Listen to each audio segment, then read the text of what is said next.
Hello, my name is Diane, and today I want to talk about the most disappointing books that I read in 2024. These are not necessarily the worst books that I read this year. I don't know if any of these would be the worst books I read this year, actually. I actually enjoyed most of these. They're just the ones that I felt the most disappointed in by the end of them. Either they didn't live up to the hype that I had heard about them, didn't live up to my own expectations of what story I thought I was getting, or the story overall was pretty good, but the ending fell kind of flat for me.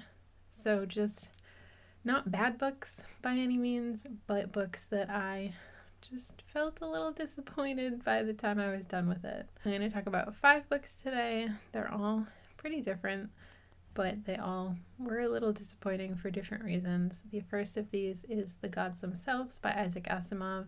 I read this alongside a bunch of other award-winning books. Most of those I didn't go into with very high expectations for them, but when I was younger, I had read a handful of Isaac Asimov's books, and I remember really enjoying them. I couldn't tell you at this point in my life which ones I read or any details about them, but I remember reading multiple of his books and really liking his writing and liking the stories. So I went into this hoping that that would still be true. And in the beginning of this book, it's written in 3 parts. The first part, we follow a scientist on Earth who finds out they've discovered this energy exchange. They're not entirely sure who set it up, how it works. They just know that it's giving them unlimited energy, basically. And he discovers that if they continue to use this, it's going to have devastating effects for Earth. And then in the second part, we see the other side of this exchange and where it actually originated from. And then in the third part, we follow someone on the moon and get the conclusion to everything that happened.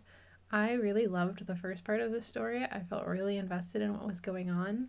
And then the second part, when we moved to this alien world, I started off really interested in it, but it just felt like it dragged on for so long, and we got so many details about the social structure, essentially, of this alien race and the way that they live. And I just didn't care. I didn't want that much detail. It could have been interesting if we didn't spend so much time really delving into that. And it's something that I find is in a good number of sci-fi books like that. They just start breaking down, especially in older ones. They really start breaking down the lives and the way the alien species might live in their atmosphere. And it just goes too in depth for me, where that's not really helping the story, in my opinion.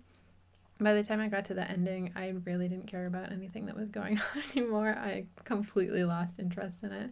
So this one was disappointing because it started out so strong, and then by the end, I just didn't care about anything that was happening.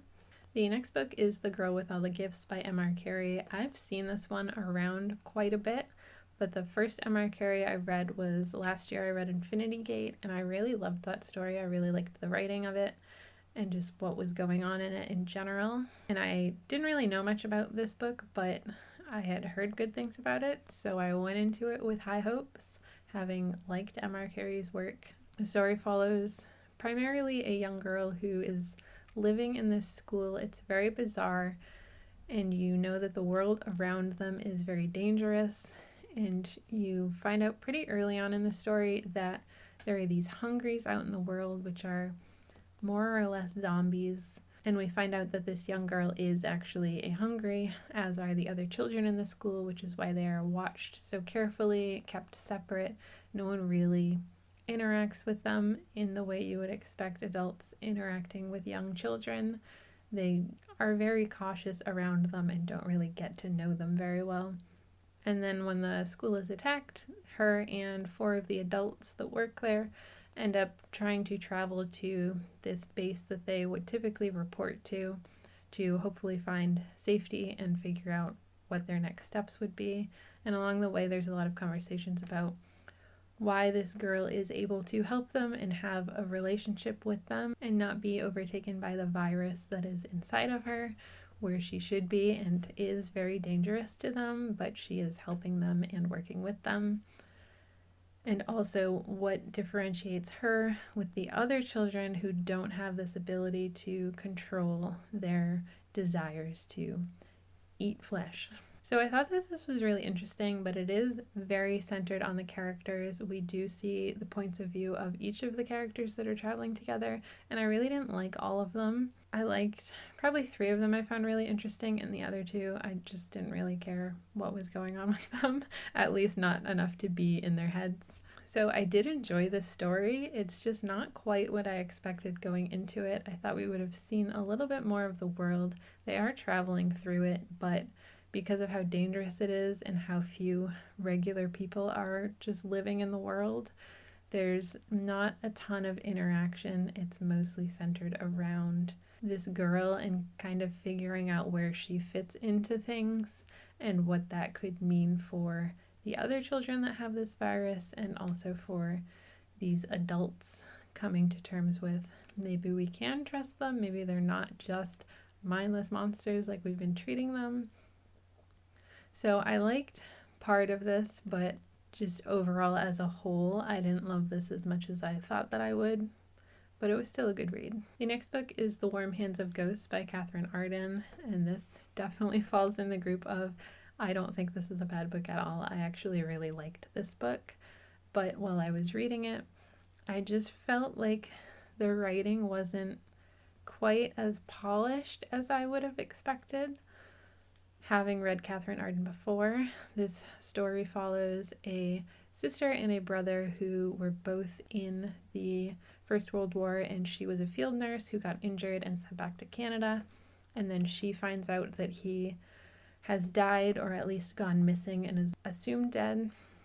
So she travels back to Belgium to try and figure out what actually happened to him and get some real answers and some closure. So we follow her trying to figure out what happened to her brother, and then we also follow the brother starting a little before that and figuring out alongside him what actually happened to him, where he is. And we just alternate between the brother and sister as they try and deal with the things that they're going through with the war, and also trying to find one another again. Him just wanting to go home, but also he can't just walk out of the war and go home, and her just wanting to know what happened to her brother. And I just felt like reading it, sometimes there were moments of I just felt like I was missing something. Like it felt like there was context that wasn't given in certain parts, and that kept me from getting fully engrossed in the story. There also wasn't quite as much magic as I would have expected. There are definitely magical elements in this, but they're a much smaller role, and they're much more magical realism that's pretty limited to a specific part of the book. And I had just gone into this expecting it to be a little bit more magical in the atmosphere of it, and the writing to be much more engaging than it was. So absolutely not a bad book. I still really liked this and I would recommend it. It just wasn't really what I went into it expecting, and that was the disappointing part. So I liked what I ended up getting.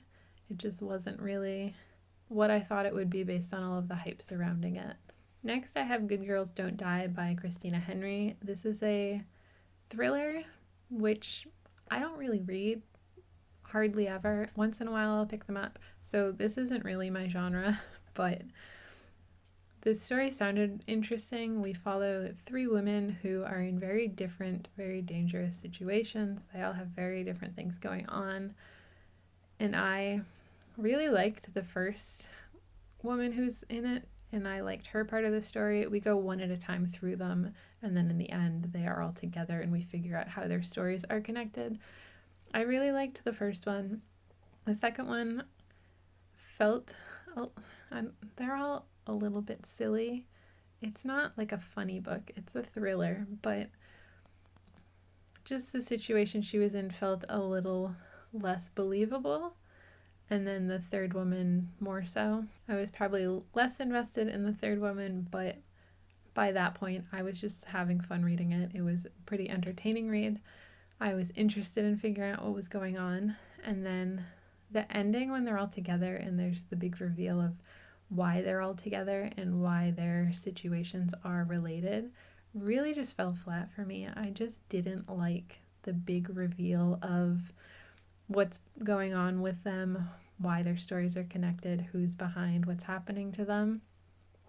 The way that everything was revealed in the end just did nothing for me. I just didn't like the ending and the big conclusion, which in a thriller like this, where you're really just leading up to that big reveal, it felt like a lot of build up, and I had a great time getting to the ending, but the ending itself really just wasn't that interesting to me. So I think this is a pretty good read, but I don't know, by the end of it, I was just questioning, was it actually a good read if the ending was really disappointing? And I'm still not really sure where I land on that answer, but I think the majority of this book was a pretty good read. I had fun with it. I just felt pretty let down by the ending. And the last book I want to talk about is The Dead Cattail Assassins by P. Djeli Clark. This is another one. I don't think it's bad. It's just not quite what I expected going into it. I had heard a lot of good things about this leading up to it. In this, we follow a character who is dead, and she has signed herself on to this guild of the Dead Cattail Assassins. And it is just a group of undead people who can be hired to assassinate someone. If someone has done something worthy of that punishment, it is allowed in this world that you can hire this guild to assassinate a certain someone for whatever they've done to you. And the assassins also have no memory of their past life, so they don't recognize anyone that they've ever known. They don't know what they did before, where they lived, anything like that. So our main character goes on this job, and when she sees the target, she has this moment of recognition, which she should not have. And it's a recognition from when she was alive, although she can't quite place it. We eventually find out who this person actually is, and it becomes much more complicated than her just finishing her job. However, one of the rules for this guild is if they take a contract, they have to see it through. So she's in a really tight spot here where if she kills this person, it's going to cause some pretty big consequences for her. But if she doesn't, then she's breaking her contract, and that's also going to have very big consequences for her. She's kind of in a lose-lose situation here, and we follow her trying to figure out who hired her and why, and what she can do to get out of this contract or fulfill it without dire consequences. Plot-wise, I really liked this, but I don't know, I just didn't love the character. Some of the running jokes within it I got pretty over pretty quickly, and I just didn't feel super immersed in the way it was written. I've never read P. Djeli Clark before, so maybe it's just not the writing style for me, but I found it very difficult to really care about the characters. Even though I cared about the plot, I did want to know what was going to happen and see how things played out, but I never felt quite as invested or immersed as I would have liked to, especially based on all of the good things that I've heard about this story leading up to me finally picking it up. So again, not a bad book. This one just ended up not being for me, and I thought that I would have liked it much more than I did, although I did still like it. So those are the 5 most disappointing books that I read this year. For the most part, all still good books. I would recommend them if any of these sound interesting to you. They just didn't quite hit what I expected them to when I read them for all different reasons. Didn't really live up to my expectations of them. Let me know if you've read any of these books and what you thought of them. Otherwise, that's all for me today. Thanks for hanging out with me. I'll see you next time. Bye.